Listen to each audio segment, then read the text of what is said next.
Our older community out there know what it's like when you get up in the morning and you just have that difficult time of getting the body moving, getting out of bed, and getting your day going.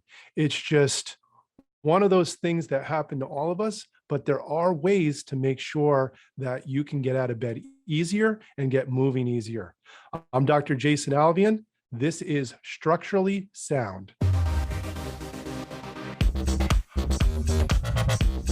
So our guest today, Courtney Mitchell, she is wonderful at making sure people can keep using their body the way they want to on a daily basis. And she uses it through yoga. Courtney, welcome to the show. How are you today? I'm good. Thank you so much for having me. So we're talking about yoga today and flexibility and being able to move around, but we're going to go back to the roots here. Courtney, you haven't always been in yoga. What Correct. did you go to college for? I went to school for elementary education and psychology, and I was a total gym junkie. So before school, after school, I was in the gym, I was going for runs, I was riding my bike, and just nothing seemed to be working as far as feeling good, staying healthy, and being able to maintain a healthy weight. And I felt like I was trying so hard and eating so little, and it wasn't working. So thankfully, in 2013, while I was teaching at the elementary school, one of my volunteer parents gave me a book. It was actually a book about nutrition. And at the very end, it says that yoga is great cardio and it's amazing for burning calories and for feeling good in your body. And I was like, okay, well, whatever I've been doing is not working. So I'm open to any suggestions. So I was at LA Fitness at the time when I read the book on the Stairmaster, and I went into the yoga class and I absolutely fell in love with it. Shortly after, I decided to cancel the gym membership. I stopped doing any other exercise and I went for my yoga teacher training certificate. So I became a yoga teacher in 2014, and I decided to quit my job and just be a full-time yogi. Now, wait a second here. You said 2013 is when you found it, and you were already an instructor by 14. That's how fast you fell in love Oh, with it. yes, absolutely. So April 2013 is when I discovered yoga, and I actually had applied to be in the teacher training that fall, but my teacher, Leslie Glickman at Yoga Journey, said that I hadn't been practicing long enough. Like I hadn't been practicing yoga for long enough to be accepted into the program. So I waited for the next round, which I guess was the next spring. And then I remember I graduated and school started again a couple days after that. And I remember setting up my classroom and just thinking to myself, like, I promise myself right now, this will be the last first day of school that I ever do. Like, I want to be a full-time yogi. That's my path. That's where I belong. And so I actually resigned at the end of the next school year. And I didn't know what what I was going to do. I just knew that I wanted to teach yoga and I trusted the process. So I resigned. I had my salary until that August. So I resigned in May, and then I just took every opportunity. I said yes to everything. I applied everywhere, country clubs, fitness, like wherever I could be accepted to teach. I said yes to everything, and that built into a really beautiful following. And so I went into mostly group classes. And at this point, it's mostly private clients. And the only public classes I'm teaching are at Dr. Alviene's office on Thursdays for yin. And then I have a public yoga, I have a public vinyasa at Yoga Journey on Sundays at 10. And then occasionally I teach at the animal sanctuary, just mostly because I love to be with the goats and chickens and horses. So you're teaching animals how to do yoga? Yeah, no, they're there observing, but I mean, they'll participate. They like to be part of it. They're definitely curious. I think people come to that class mostly just to see the animals, not so much for the yoga. So now this transition, you went through college, you got degrees in teaching, and you switched over to yoga. Do those degrees and what you learned and working with children, did it help you with instructing in yoga? Yes. And you just reminded me, I forgot something super important. Part of the transition, obviously I got a lot of practice being a public speaker and learning how to guide people to do what, like to be specific in my cueing and be very clear in my instructions. So that helped. That was the part of the teacher training that I felt like I was already really prepared for. A lot of people in my teacher training had been doing yoga for a long time, a lot longer than I have, but I have the background in education, so that was helpful. And my first yoga class, actually, when I was transitioning, was I started teaching for the kids after school. So I would rent out a classroom. And then, so I was at Addison Meisner Elementary School at the time, and I rented out a room for after school, and we would do yoga from, I think it was 3:15 to 4:15. And so that was like my first paying class that was mine. And then that turned into more. So I'm very grateful for how it all unfolded so perfectly, because it was fun the whole time. Okay, so now you go through yoga training. How long does that process take? And Well, so the actual training, I believe, is about 4 months. It's 200 hours. And then my teacher, Leslie, has her philosophy is that once you're her student, you're always her student. So I did her 200-hour teacher training. I passed, and then I chose to sit in again 2 full times. And I've sat in, I think, on all of the trainings that she's done since I graduated, at least a little bit, just because I'm always learning something new, and depending on where I am in my own life, the information lands differently. So I appreciate that she lets us keep coming back and learning more.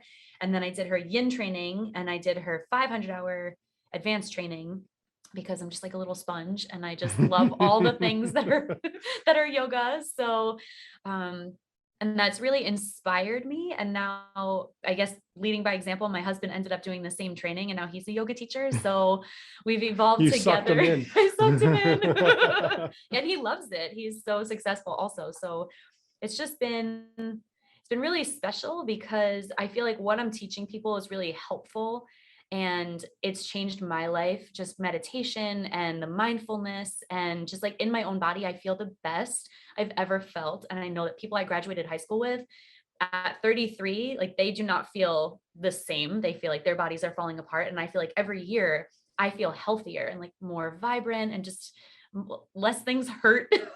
So I know that I'm doing something good. And also, I weigh the same amount now at 33 that I did when I was 17.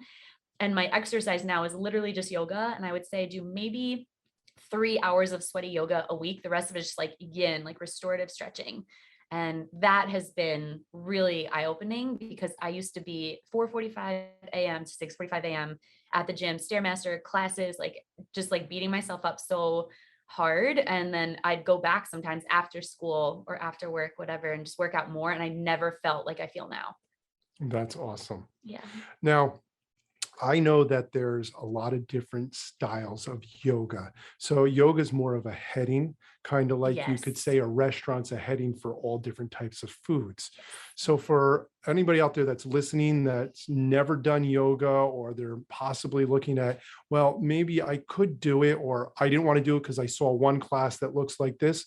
Let's go over some of the different styles of yoga and what their benefits are. I'm so glad you brought that up, because a lot of times students or clients even will say, well, my doctor said yoga is bad for the body, so I can't do it. And that is very frustrating to me, because I really doubt the doctors saying that know anything about yoga.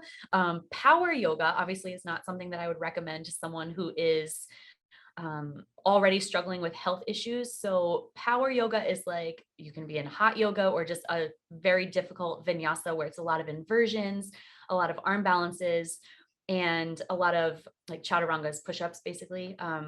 It's cardio, it's hard, mostly standing and very sweaty. And then on the opposite end of the spectrum, there's yin, which is what I've really gravitated towards. Yin is restorative. It is on the floor, like eyes closed, lights out, just very slow meditative stretching. We hold the poses in yin for anywhere between 3 to 7 minutes, and you could fall asleep. Dr. A does fall asleep. It happens.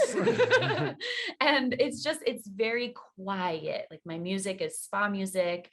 I sprinkle in some inspiration, but mostly the yin is really to turn inward, really get to know your body better, get to know your mind better, and really pay attention to your deep breathing. So it's nice and slow. And then there's vinyasa, there's like a slow flow vinyasa, which is not quite power yoga, but it's cardio, and it's standing, and it's for strength and flexibility. And I have practiced Bikram. I do not personally recommend it. I am not a fan, but that is very like militant, very strict. You're sometimes not allowed to leave the room to get water or take a break. It's not warm and fuzzy in my experience. And for me personally, what I'm looking for is to live a more peaceful, happy life. And I want the teacher and the class to really provide an environment where I can feel safe and trusting enough to like really work on myself and have breakthroughs. And so when I teach, I keep that in mind, that I want my students to feel safe and like it's okay to like be a little vulnerable, Mhm. be open to transforming.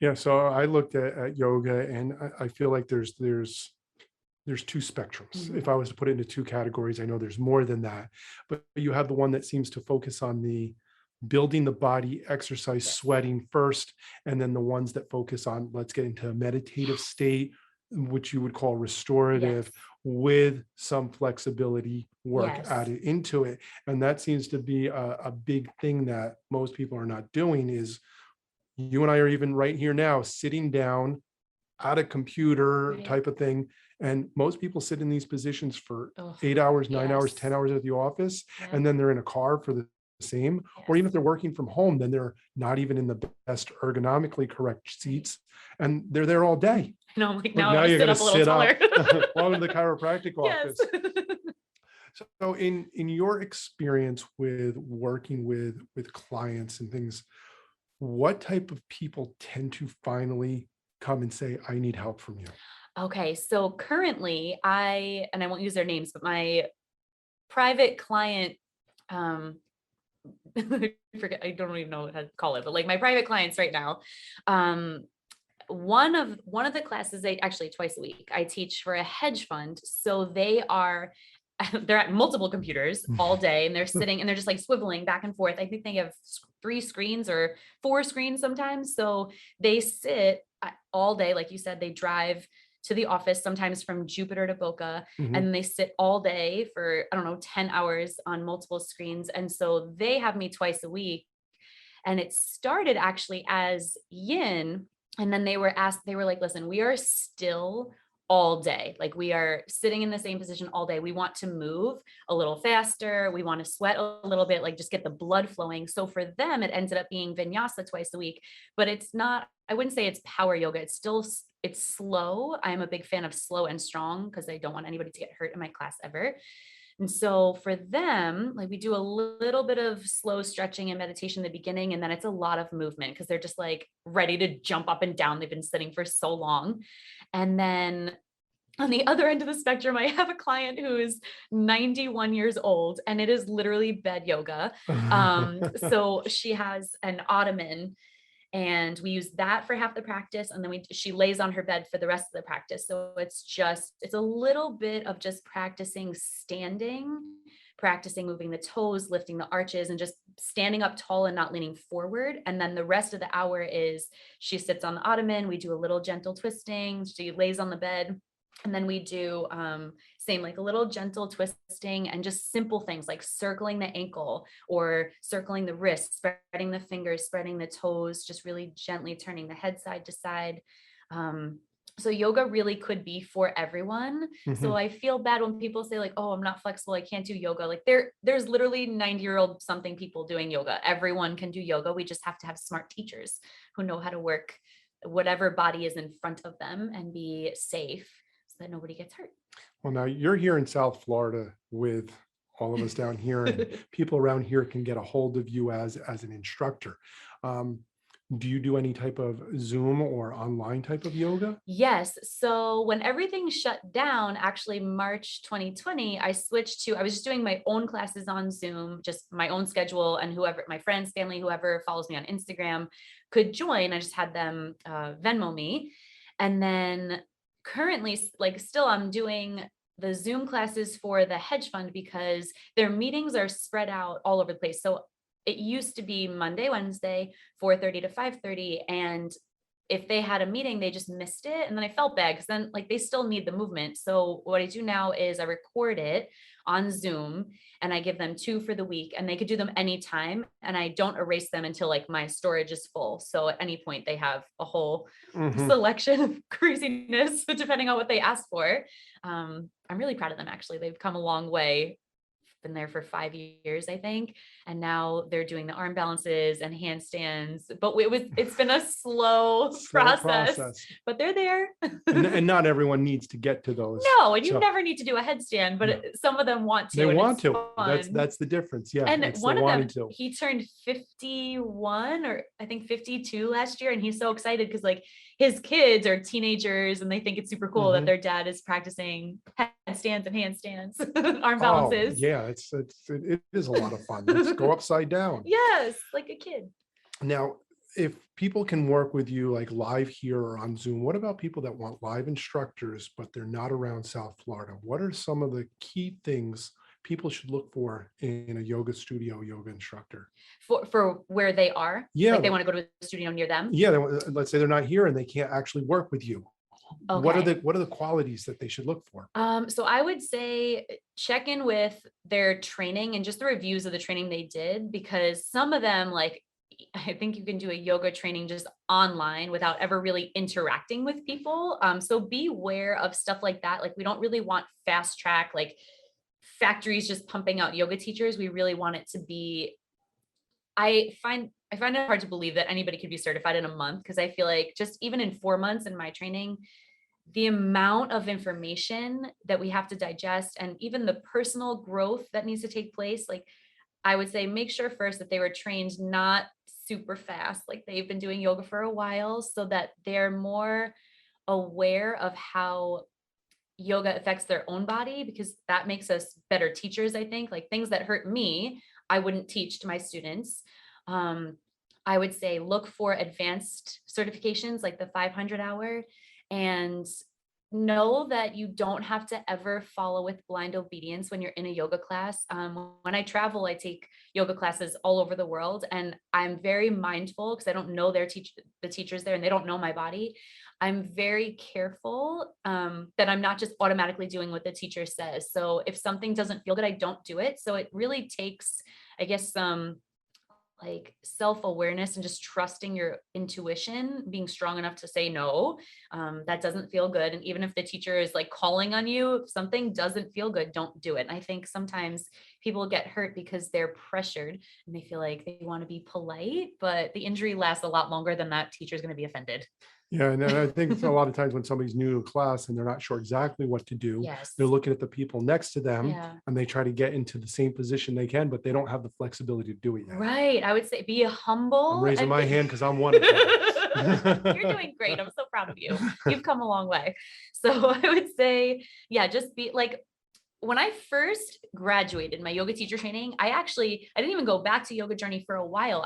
My teacher said, like, try everything, explore, figure out what you like, because you'll be the best at teaching that. So I went all over the place. I went to all different studios in South Florida. I tried hot yoga. I tried restorative studios, and I ended up back at yoga journey because it's just, I don't know, that just felt the best in my body. I would say Yoga South also, if you're in Florida, Yoga South James is amazing. He's one of my favorite teachers. I've done privates with him for about a year. That's another thing too. I think that as teachers, we should always be looking to advance our own practice. So taking private classes for me is always really inspiring, and like we're never done learning. Oh no, I'm ever, I know. ever. We're sponges. Learning is something that just it keeps you going and Yes. makes you better as you go through. Now, Yes. for you, with yoga, there's benefits that you get when you're actually in the class, and then there's benefits that you get outside of the class. What are some of the benefits in the class the person would get from going through this? So yin or vinyasa. Let's do both. Okay, You pick the so- first one to go. Okay, so I would say for yin, just that quiet time, and even if the whole time you have to keep catching your mind wandering, just really being disciplined enough to be in that space for an hour. So much happens in my mind. I feel like I always come out of yin more peaceful, more self-aware, more patient, less impulsive, and I get to give my mind a little break from the constant input. So I get away from my phone, I have a break from technology for an hour. Um, and just that deep breathing, like just to get the whole body more awake, more alive. The organs love it. Like just a little simple spinal twist is so good for the internal organs. We move in different ways in yoga that we wouldn't in regular everyday life when we're walking through the grocery store or something. And that really, the twisting and the forward folding and the back bending, it gives the internal organs a chance to kind of move against each other and increase the circulation. Yoga is good for digestion, metabolism, um, just clarity of mind. And then I would say that's more like meditative. That's like mind yoga. And then for vinyasa, I would say like I just feel so proud of my body and so appreciative of my body when I'm in vinyasa, because I'm amazed at how healthy it is, how resilient, how flexible, how strong. I think it's really such a beautiful opportunity to explore everything that I can already do.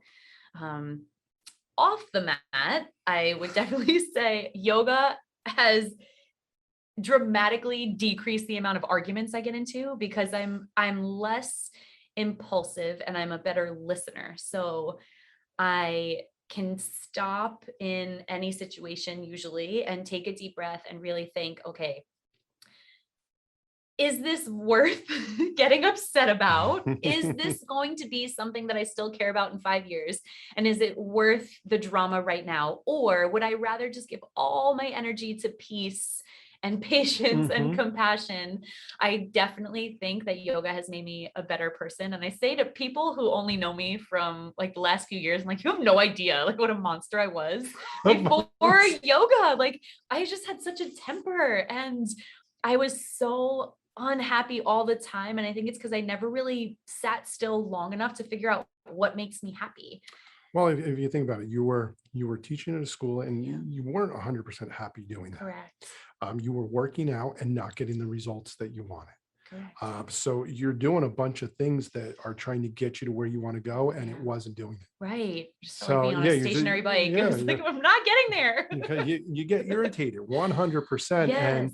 And when you're walking around with that energy, other people that have that type of energy come attracted to you, and then you just hang out with a bunch of irritated people. I know. And I say this in class now all the time, like be mindful of energy vampires and crisis junkies, because I was totally that before yoga and I didn't even know. And it's true. Like I definitely attract different people now. And I feel like my group of friends and my people that are around me now, I feel like I don't know if they're more positive just around me because I'm making an effort to be positive, or if like I just attracted that. But I feel like everything in every aspect, every area of my life has gotten better as a result of yoga. Like even VegFest day, which is the most stressful day of my year, I feel like because I wake up and I meditate every single morning on event day, people are constantly asking me like, how are you so calm right now? And it's because for 8 years that is my goal. Like I just want to be happy and peaceful. When I grow up, that's it. Like that's what I want to be, happy and peaceful. When you grow up. Yes. It's never going to happen. It won't happen. No, it doesn't happen. Now that kind of brings us, you just brought us into the next part I wanted to get into. Tell us about VegFest. Okay. I mean, I know this is, for those of you that are not in South Florida, you would do yourself a favor, make a trip to South Florida when VegFest is going on, but let's hear about it. Okay. So 2013, I am given this book. It was the year of transformation. I got married. I graduated with my master's. I bought a house. I started yoga and veganism. So I read this book in April 2013. It's called Skinny Bitch. And it is about, which is a funny title, but like it totally grabbed my attention because it doesn't seem like a it fit you at the time. I was totally a little bitch. So it was perfect. So it was mostly about nutrition.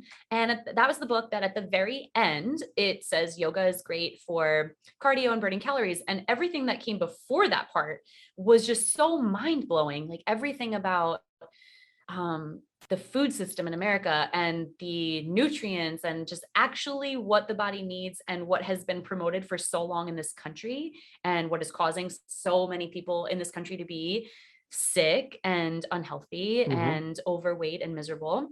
So I read this book and my mind is blown. I went vegan overnight. Like I finished that book Overnight. at LA Fitness on the Stairmaster. I went home, I cleared out my fridge, my freezer, and I never looked back. And I've been vegan ever since. And at the time, my husband was about to take over a Boar's Head route and sell meat and dairy for a living. And I was like, super awkward timing, but I'm vegan now. And he was just like, I don't even know what that means. so we we had a lot of big conversations around that. And people, because at the time I was the only vegan that I knew, people were always asking me like, so I don't understand, like, what do you eat? And how do you have anything besides salad? And you're going to die and you need animals to live. And you're going to be so unhealthy and frail and weak and blah, blah, blah. And I hear all this. And I'm a pretty confident person. And I know like I'm open-minded to change if you can give me good reasons. And this book blew my mind. And there were just so many reasons for why I should stop eating animal products that I was just not going to be swayed. So I was like, okay, now I have to figure out how to be successful at this because everyone's watching. So eventually I figured out that it would be easier to just host one big day of veganism and have all of the resources in our community in South Florida come together so that together we can teach people about why veganism and living this way is a good idea. So instead of everyone coming to me with questions, now they can ask all the vendors, they can ask the people who come to the event who are vegan, who are now my support system. So basically, I reached out to amphitheaters and first found out who would be willing to let me try this crazy thing. And then I decided to make it free admission. So the first event, I charged $300 for vendors, and then admission was free always for attendees, and it will always be free because the point of Palm Beach VegFest is that people who are curious or totally unaware that veganism exists, they'll be walking past these big amphitheaters and they'll see that there's an event going on and they'll wander in and just will plant little seeds and they'll get like a little taste of, okay, we're not just eating salads here and we're actually healthy and happy people, not just like angry PETA vegans. Please don't be that if you're listening. No yelling at people. It's so mean. So it started with one food truck and I think like 40 tents at Meyer Amphitheater in West Palm Beach. And then we did Meisner Park Amphitheater in Boca. And there were more than 7,000 people there. And that just like made me so happy because it shows that there is an interest there.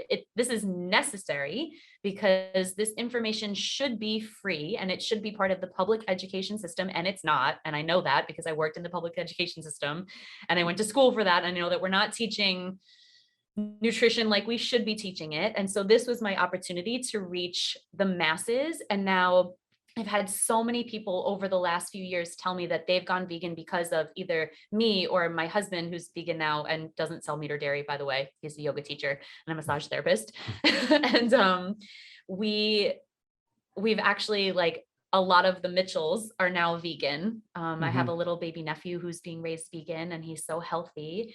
And the vendors have become, some of them are really good friends. They feel like family to us now. Like we're just creating this community. And instead of one food truck now, we have like 12. And well, that's good. Yes. So the event has grown, which shows that there's definitely an interest and it's been successful for vendors too, because they keep coming back. Almost every vendor has come back for more. Some of them only do West Palm if they're up there, but some of them do literally everything, like Boca and West Palm, every event. And some of them say it's their favorite one. So I know that it's going well. That just makes my heart so happy. Do you ever bring in any vendors that may not work like in the food industry on vegan, but yes, they work in the health industry? Absolutely. So we have everything from, we have chiropractors, we have acupuncturists, people selling stuff made out of recycled plastic, anything that fits under like health and wellness and environmentalism. They're all welcome. It doesn't have to be just food. And I prefer that it's not just food because we can only eat so much. And they're like 7,000 people, even still, like we can only eat so much. So we need other stuff to entertain us. So we stay at VegFest. So they do, we have yoga studios that participate. So actually I'm very excited because in December, for the first time, we'll have a yoga studio teaching a class at VegFest. This is something that people have been asking me to do for years, but I'm a little busy that day, so I don't want to teach the class. So I have yoga joint teaching. One of my first teachers, Alexis, is teaching at the December 4th VegFest. And yeah, we have all kinds of stuff that's not food, cork culture, and eco cork, just bags made out of cork or recycled materials. We have jewelry made out of crystals. We have the Atlantis Salt Cave, where you go and we breathe in all the salt, everything. So they'll be there too. And yes, everything that's health and wellness. It's not just food, but Flex Bites will be there. Well, that's Our good. Lexi. Oh, wow. Well, we definitely learned a lot today. Now, VegFest, when is the next one? December 4th in Meisner Park Amphitheater, and then January 9th in West Palm at the Meyer Amphitheater, and then March 19th again in Boca at Meisner Park Amphitheater. And then soon I will be able to apply for the fall, so I'll announce more dates. We try to do 4 to 5 per year. Okay, so now you've got yoga, you've got VegFest. How do people get a hold of you? My Instagram is Not a Basic Mitch, or they can come to my class at Yoga Journey Sundays or your office on Thursday, 7:15 for a restorative yin. They can email me, Courtney at pbvegfest.com, or the website for VegFest is pbvegfest.com. Okay, so if any of the listeners out there, I know she spoke fast, but you should be able to get a hold of these. And if you want to get in contact with Courtney, you can always just contact me at the show and we can make sure we get her information to you. So I just want to thank you for joining us today. I know we learned a lot. Thank you so much. That was so fun. You're welcome. You're welcome. And again, I'm Dr. Jason Alviene, and this is Structurally Sound.